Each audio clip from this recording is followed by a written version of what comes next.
Inanunsyo ng China sa pamamagitan ng state media na Xinhua-net na nagtayo raw ang China Ministry of Transport ng isang maritime rescue center sa Yongshu Reef. Yongshu Reef ang tawag ng China sa kagitingan reef natin o fiery cross na pinag-aagawa ng Pilipinas at China. Sabi ng China, makapagbibigay raw ito ng suporta para sa rescue operations sa timog na bahagi ng South China Sea o West Philippine Sea. Noong daw July 2018, nagpadala na dati ang China ng rescue ship sa Subi Reef naman o sa Mora Reef sa atin. Pinalitan ito nitong Oktubre.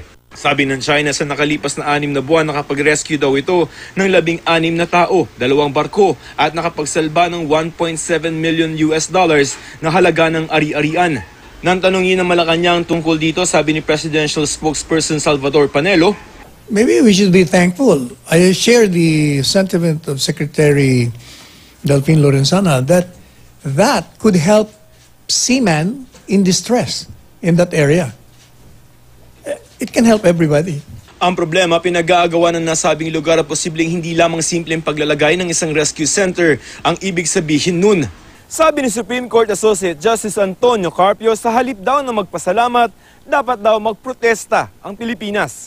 Sa isang pahayag, sinabi ni Carpio na kung hindi raw tayo papalag, para na rin natin pinayagan ng China na magtayo ng sariling struktura doon.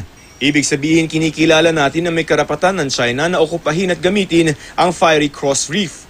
Ang dalawang aksyon daw na ito ay tinatawag na acts of sovereignty. Nangangahulugang may soberenya ang China sa lugar. Taliwas daw ito sa ating claim na tayo ang may karapatan sa Fiery Cross Reef.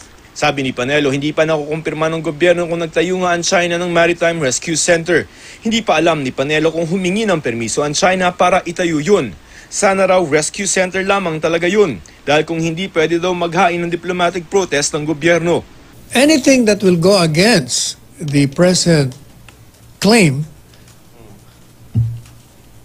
certainly will be not good. And China should know that too. Sinisika pa namin makuha ang pahayag ng Defense at Foreign Affairs Department kaugnay dito. Joseph Morong, GMA News.